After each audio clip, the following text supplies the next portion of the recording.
ఇప్పుడు సైనిక్ స్కూలు సమైక్య ఆంధ్రప్రదేశ్లో కోర్కొండ స్కూల్ మొదటిది. తర్వాత పులివెందులో రాజశేఖర రెడ్డి గారిని అప్పుడు తెచ్చుకున్నాడు. కిరణ్ కుమార్ రెడ్డి గారు ముఖ్యమంత్రి ఉన్నప్పుడు ఆయన కాన్స్టిట్యూన్సీలో తెచ్చుకున్నాడు. ఉద్యమ కాలంలో ఇవన్నీ మేము మాట్లాడేది, ప్రతిరోజు మాట్లాడేది.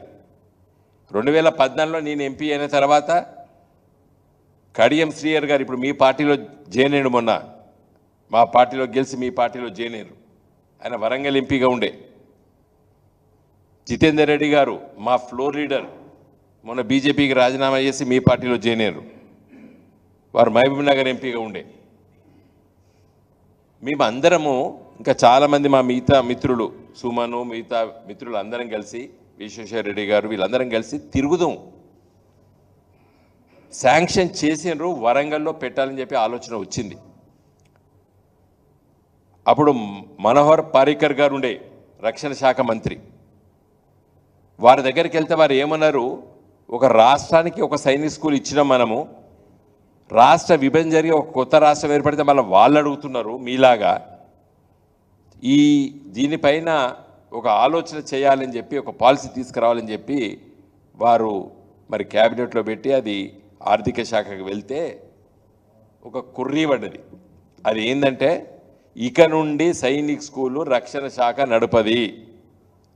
ఎవరైనా సైనిక్ స్కూలు కావాలంటే, ఏ రాష్ట్ర ప్రభుత్వం కావాలంటే భూమి ఇవ్వాలి, బిల్డింగ్లు కట్టాలి, రికరింగ్ ఎక్స్పెండిచర్ అంటే టీచర్లకి జీతాలు భత్యాలు చాక్ పీసులు ఇవన్నీ కూడా మీ రాష్ట్ర ప్రభుత్వం భరిస్తే మేము నడుపుతాము అనే ఒక ఆలోచనకు వచ్చి ఆ ఉత్తరం మనకు రాసింది. ఇదే సందర్భంలో వరంగల్కి శాంక్షన్ అయిందని చెప్పి కడియం శ్రీయర్ గారు అప్పుడు ఇంట్రెస్ట్ పెట్టారు. ఆ భూసేకరణ గురించి కూడా రాంపూర్ పక్కకు ఆలోచన చేసినాం. తర్వాత జితేందర్ రెడ్డి గారు ఎంపీ గారు, మహబూబ్ నగర్ ఎంపీ గారు, వారు పట్టుబట్టి కేసీఆర్ గారితో ఇంకొక లేఖ రాపించుకున్నారు మహబూబ్ నగర్ కోసం. అరే మొదటిదే వస్తలేదు, రెండోది వస్తుంది అని ఆయన కూడా కేసీఆర్ గారు అన్నప్పుడు కూడా సంతకం పెట్టి రెండోది కూడా రాష్ట్రం జితేందర్ రెడ్డి గారు పట్టుబట్టిరు. మేము కలిసి తిరిగినాం. తర్వాత అరుణ్ జైట్లీ గారు రక్షణ శాఖ మంత్రి అయినరు.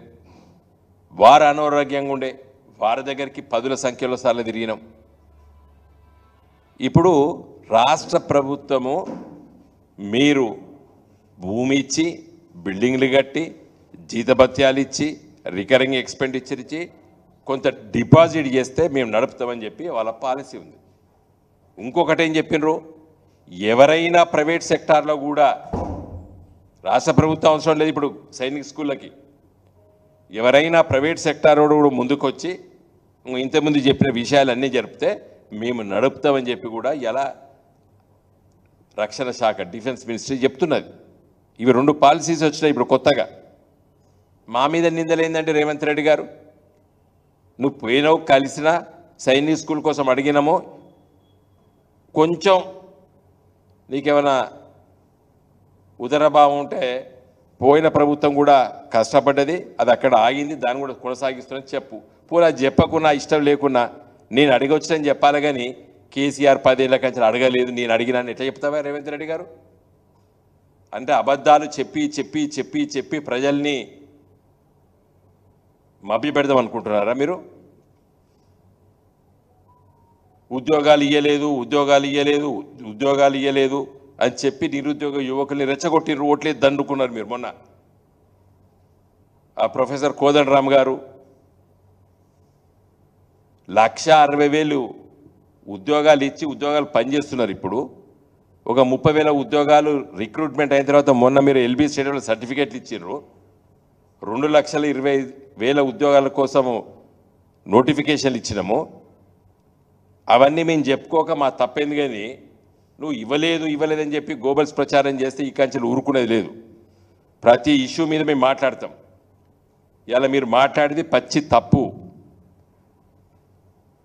సైనిక్ స్కూల్ గురించి వెళ్ళి కొట్లాడము సాధించడము, కానీ కేంద్ర ప్రభుత్వం డిఫెన్స్ మినిస్ట్రీ చేతులెత్తి ఉత్తరం రాసింది.